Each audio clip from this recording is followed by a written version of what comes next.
जय गुरुदेव. खूप जणांना खूप त्रास असतो, अडचणी असतात, खूप भक्ती करतात, पण त्यांना त्या भक्तीचं फळच भेटत नाही. मग त्यांना हे कळत नसतं की आपण एवढी भक्ती करतो, एवढे वर्षानुवर्ष भक्ती करतो, तरी आपल्याला त्याचं फळ का भेटत नाही. याचं कारणच कोणाला कळत नाही. याचं कारण काय आहे हे पण कोणी शोधत नाही.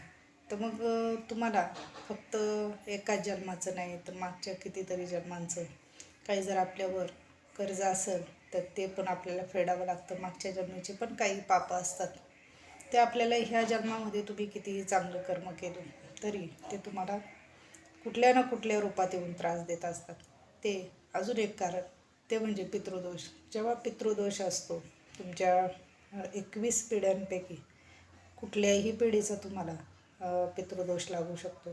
त्यावेळेला पण असंच होतं की तुम्ही किती चांगले कर्म करा, तुमच्या कर्मांमध्ये काहीतरी हे पितृदोष आडवे येतात.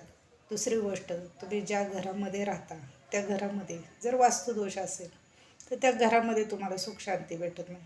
मग हे सगळे दोष माहिती नसतात, मग तुम्ही देवाची भक्ती करता. मग त्यावेळ कसं असतं माहिती आहे का, ज्या वेळेला सगळी म्हणतात ना, स्वच्छता केल्याशिवाय देवापर्यंत आपण पोहोचू शकत नाही.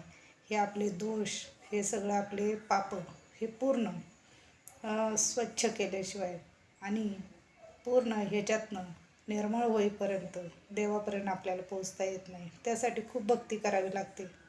आणि जर तुम्हाला माहिती नसेल तर कुणी जर मार्गदर्शन करत असेल तर तुम्ही ते मार्गदर्शन ऐकलं पाहिजे.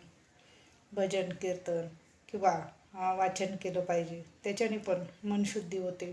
आणि परमेश्वराकडं एकच प्रार्थना करायची. ज्यांना खूप दुःख आहे ना त्यांनी एकच करायचं की सतत परमेश्वराला एकच आई भवानीला शरण जा तुम्ही. आणि आई भवानीला, जगदंबेला, पद्मावतीला एकच सांगा की हे काय माझ्या जीवनामध्ये चाललं, याच्यातनं तूच मार्ग दाखव आणि तूच आमची तारणहार, असं बोलून आईला शरण जा.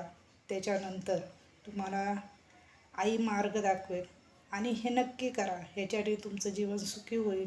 आणि इतके वर्ष जे भक्ती करून तुम्हाला भेटलं नाही त्याचं फळ तुम्हाला असं भेटेल की पुढचे मार्ग तुम्हाला मोकळे होतील.